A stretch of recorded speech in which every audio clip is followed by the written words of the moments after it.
Hello दोस्तों, नमस्कार। स्वागत है आपके अपने यूट्यूब चैनल में।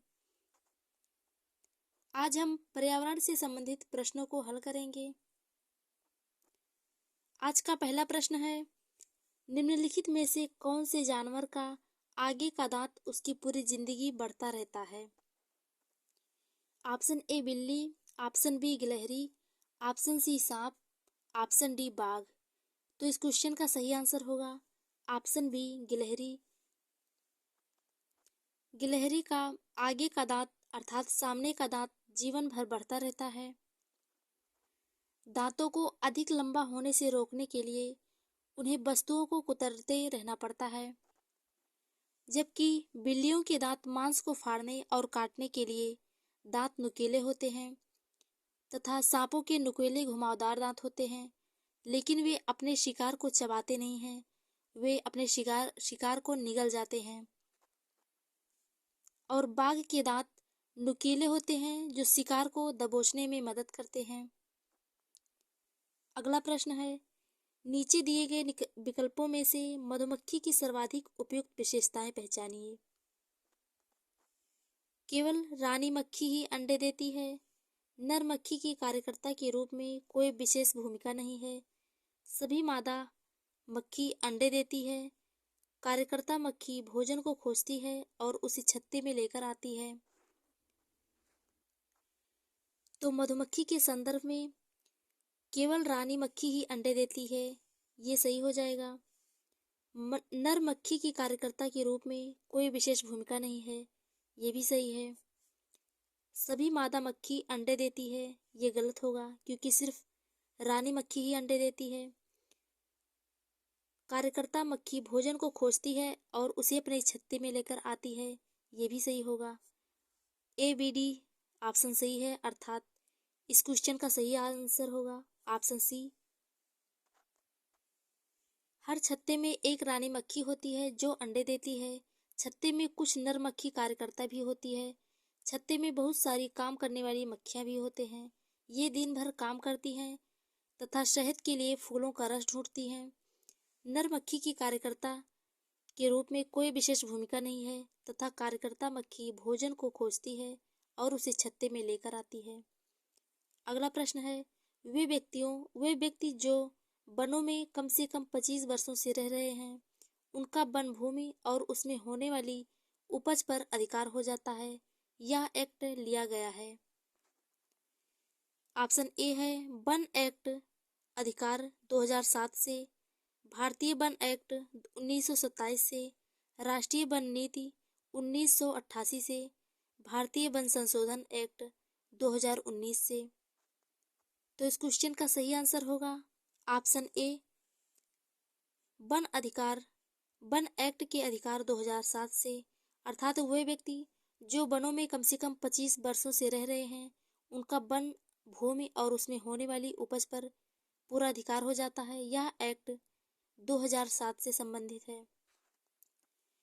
यह कानून आदिवासियों को जंगल पर उनका हक दिलाता है तथा उन्हें जंगल से हटाया न जाने के कारण नियम बनाता है। भारतीय वन अधिनियम 1927 का उद्देश्य वनोत्पाद की आवाजाही को नियंत्रित करना, उस पर शुल्क लगाना था। यह किसी भी क्षेत्र को आरक्षित वन, संरक्षित वन या ग्राम वन के रूप में घोषित करने के लिए अपनाई जाने वाली प्रक्रिया की व्याख्या भी करता है। राष्ट्रीय वन नीति 1988 का मुख्य उद्देश्य पर्यावरण का पारिस्थितिकी संतुलन की स्थिरता और रखरखाव सुनिश्चित करता है। अगला प्रश्न है, झूम खेती है। ऑप्शन ए जैव खेती, ऑप्शन बी काट और दग्ध खेती, ऑप्शन सी कीटनाशकों का सीमित उपयोग, ऑप्शन डी रासायनिक खाद का सीमित उपयोग। तो इस क्वेश्चन का सही आंसर होगा ऑप्शन बी, झूम खेती काट और दग्ध खेती होती है। झूम खेती किसे कहते हैं? जब एक फसल कटने के बाद जमीन को कुछ साल तक आराम करने देते हैं, उसमें खेती नहीं करते। इस जगह को जो बांस या जंगल उगाता है उसे उखाड़ते नहीं हैं, सिर्फ गिराकर जला देते हैं। यह राख जमीन में खाद का काम करती है। यह फसल पूर्णतः प्रकृति पर निर्भर होती है और उत्पादन बहुत कम हो पाता है। भारत की पूर्वोत्तर पहाड़ियों में आदिम जातियों द्वारा की जाने वाली फसल है। इस प्रणाली को अरुणाचल प्रदेश, नागालैंड, मिजोरम, मेघालय, त्रिपुरा और मणिपुर में अपनाई जाती है। अगला प्रश्न है, रोनाल्ड रास को 1902 में चिकित्सा के क्षेत्र में नोबेल पुरस्कार किस शोध को करने के लिए मिला? डेंगू मच्छर से फैलता है, मलेरिया मच्छर से फैलता है, चिकनगुनिया मच्छर से फैलता है या प्लेग पिस्सुओं से फैलता है? तो इस क्वेश्चन का सही आंसर होगा ऑप्शन बी।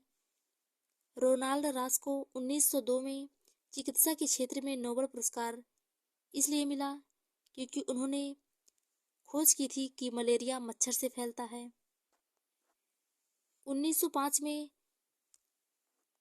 मरते हुए भी वे कह रहे थे, कुछ ढूंढ दूंगा, नया ढूंढ दूंगा। मलेरिया बुखार प्लाज्मोडियम विवैक्स, प्लाज्मोडियम फाल्सीफेरम नामक वायरस के कारण होता है। प्लाज्मोडियम एक प्रोटोजोआ संघ का प्राणी है। प्लाज्मोडियम की कुछ जातियों को मलेरिया परजीवी भी कहते हैं।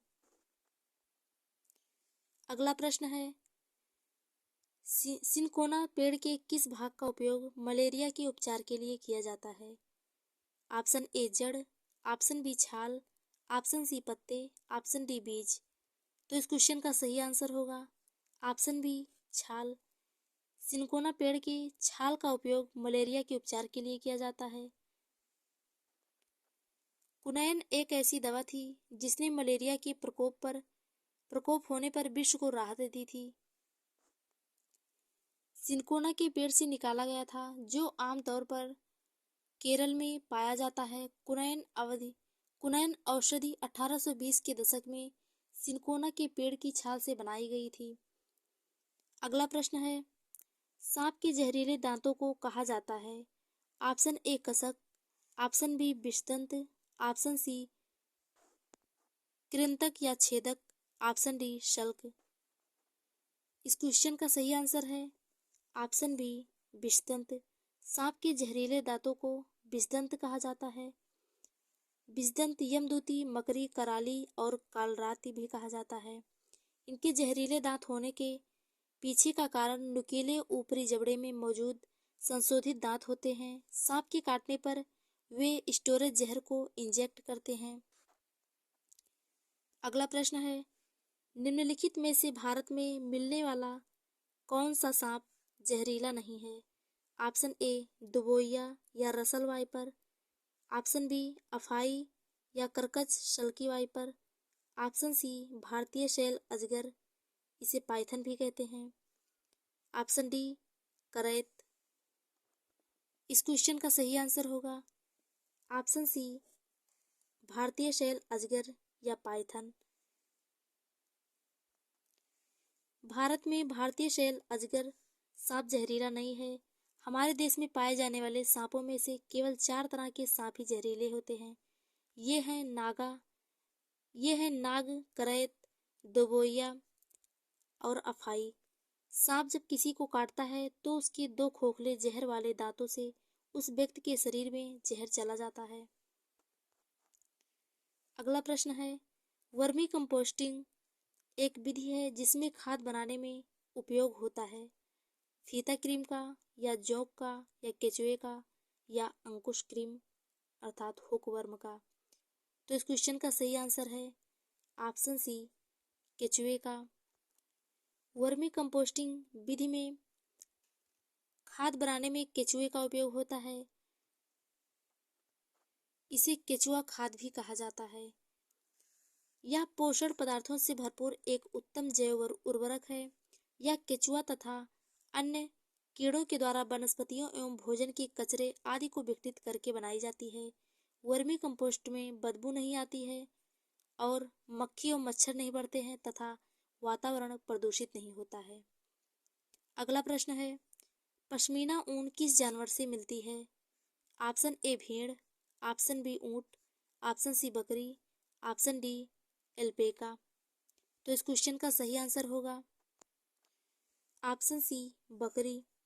पश्मीना ऊन पहाड़ी बकरियों की एक खास नस्ल से जो लगभग 5000 मीटर की ऊंचाई पर रह सकती है। यहाँ सर्दियों में तापमान 0 अंश सेंटीग्रेड से भी बहुत कम होता है। 0 अंश सेंटीग्रेड से -40 अंश सेंटीग्रेड तक चला जाता है वहाँ का तापमान। माना जाता है कि पश्मीना साल में 6 स्वेटरों के बराबर गर्मी होती है। इतनी गर्म पर मोटी बिल्कुल नहीं, इसे लद्दाख पश्मीना या कश्मीरी के नाम से भी जाना जाता है। अगला प्रश्न है, अधूरे जले जीवाश्मी ईंधन से फैलती है? कार्बन मोनोऑक्साइड, कार्बन डाइऑक्साइड या SO2 अर्थात सल्फर डाइऑक्साइड या NO नाइट्रस ऑक्साइड। तो इस क्वेश्चन का सही आंसर होगा ऑप्शन ए, कार्बन मोनोऑक्साइड। अधूरे जले जीवाश्मी ईंधन से कार्बन मोनोऑक्साइड फैलती है। कार्बन मोनोऑक्साइड यह एक रंगहीन गंधहीन गैस है जो पेट्रोल, डीजल और लकड़ी सहित कार्बन आधारित ईंधन के अधूरे जलने से पैदा होती है। यह सिगरेट जैसे प्राकृतिक और सिंथेटिक उत्पादों के दहन से भी उत्पन्न होता है। यह हमारे रक्त में प्रवेश करने वाले ऑक्सीजन की मात्रा को कम करता है। यह हमारी सजगता को धीमा कर सकता है, हमें भ्रमित और नींद में डाल सकता है। अगला प्रश्न है, पौधों में पानी देने के लिए प्रयुक्त तकनीक जिसमें संकीर्ण नालियों से पानी सीधा पौधे के आधार में दिया जाता है कहलाती है? ऑप्शन ए, नैनो सिंचाई। ऑप्शन बी, माइक्रो सिंचाई। ऑप्शन सी, फेमटो सिंचाई। ऑप्शन डी, ड्रिप सिंचाई। तो इस क्वेश्चन का सही आंसर होगा ऑप्शन डी, ड्रिप सिंचाई। जब पौधों में पानी देने के लिए प्रयुक्त तकनीक जिसमें संकीर्ण नलियों से पानी सीधा पौधे के आधार में दिया जाता है तो उसे ड्रिप सिंचाई कहते हैं। यह सिंचाई की वह विधि है जिसमें सिंचाई के जल को पौधे के जड़ क्षेत्र में बूंद बूंद करके पहुंचाया जाता है। इस विधि का विकास इजराइल में किया गया था। अब यह विधि सभी देशों में लोकप्रिय होती जा रही है। अगला प्रश्न है, निम्न पौधों में से कौन सा पौधा कीटों को जाल में फंसता है अर्थात फंसाता है और खा जाता है? ऑप्शन ए, कसकुटा अर्थात अमरबेल का पौधा। ऑप्शन बी, सूरजमुखी का पौधा। ऑप्शन सी, कैक्टस का पौधा। ऑप्शन डी, घटपर्डी का पौधा। तो इस क्वेश्चन का सही आंसर होगा ऑप्शन डी, घटपर्डी का पौधा। घटपर्डी का पौधा कीटों को जाल में फंसाता है और खा जाता है। यह द्विदलीय वर्ग निफेंथेसी कुल का कीटभक्षी पौधा है जो श्रीलंका, असम तथा मेघालय राज्य की खासी पहाड़ियों का देशज है। मुख्यतया ये पौधे शाख होते हैं और दलदली या अधिक नम जगहों पर उगते हैं। पौधे तंतुओं के सहारे ऊपर चढ़ते हैं। ये तंतु पत्तियों की मध्य शिरा की विशेष वृद्धि के फलस्वरूप बनते हैं। अगला प्रश्न है, वर्षा के पानी को भविष्य में उपयोग करने के लिए संचित करना कहलाता है? वर्षा के पानी को इकट्ठा करना, वर्षा के पानी को पंप करना, वर्षा का उत्खनन करना या वर्षा के पानी का संचयन करना? तो इस क्वेश्चन का सही आंसर होगा ऑप्शन डी, वर्षा के पानी का संचयन। जब वर्षा के पानी को भविष्य में उपयोग करने के लिए संचित किया जाता है तो उसे वर्षा के पानी का संचयन कहते हैं अर्थात वर्षा के पानी का संचयन कहलाता है। वर्षा जल संचयन एक तकनीक है जिसका उपयोग भविष्य में इस्तेमाल करने के उद्देश्य से अलग अलग संसाधनों के विभिन्न माध्यमों के इस्तेमाल द्वारा बारिश के पानी को बचाकर रखना और इकट्ठा करने की प्रक्रिया है। बारिश के पानी को प्राकृतिक जलाशय तथा कृत्रिम टैंकों में एकत्रित किया जा सकता है।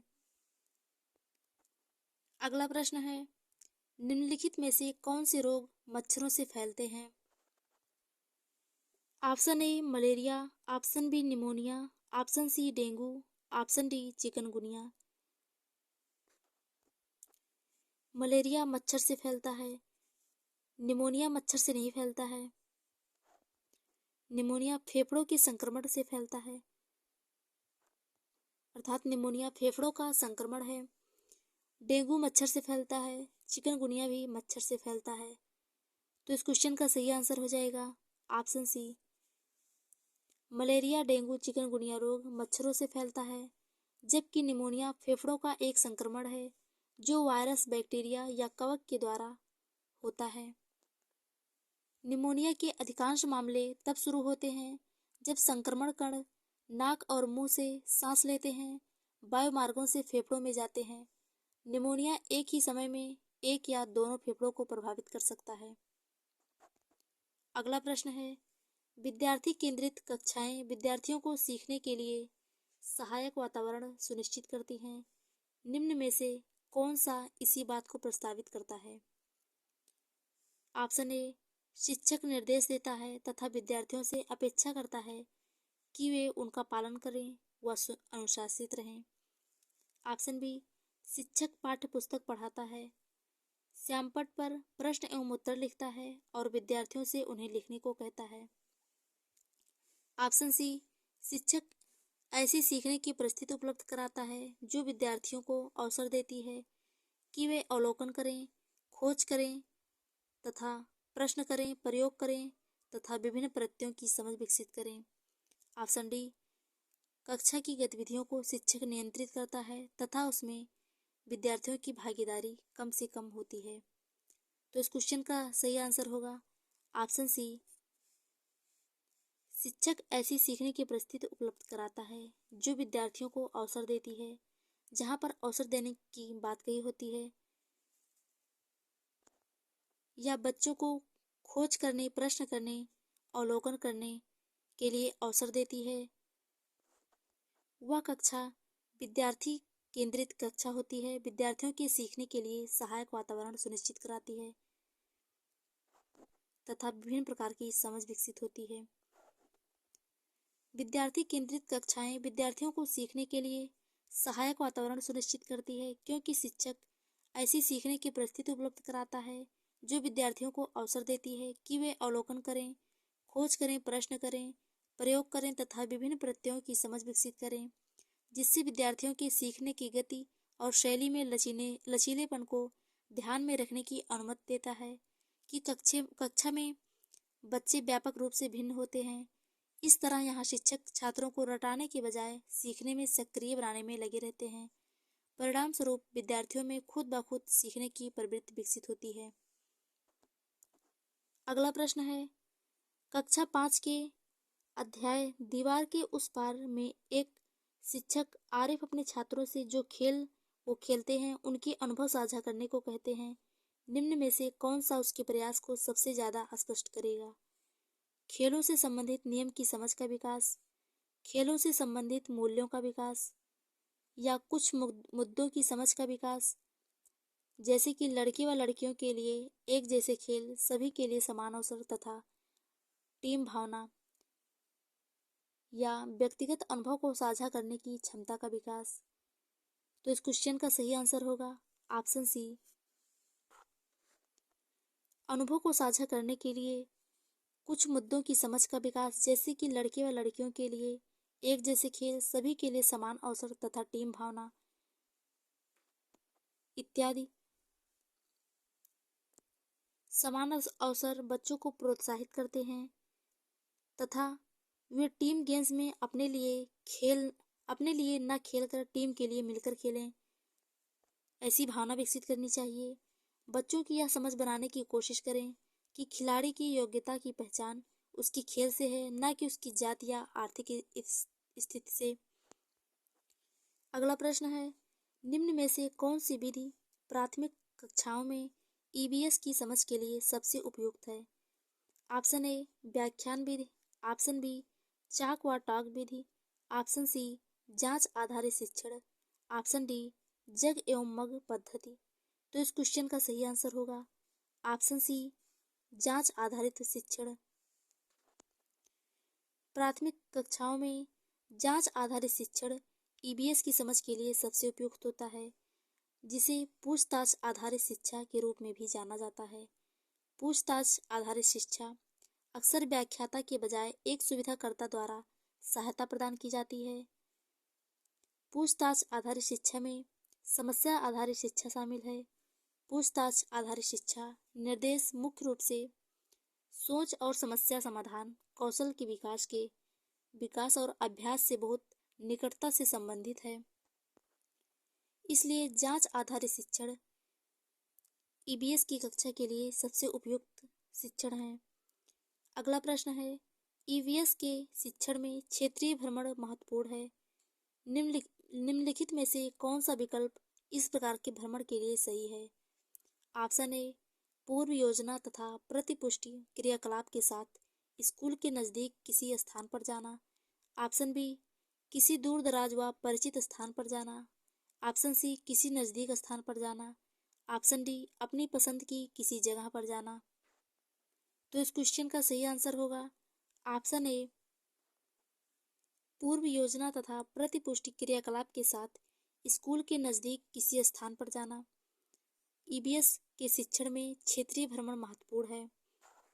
बच्चों को भ्रमण के लिए किसी नज़दीक स्थान पर जाना, जैसे पास का बगीचा, अजायब घर, खेत, पशुपालन या चिड़ियाघर इत्यादि।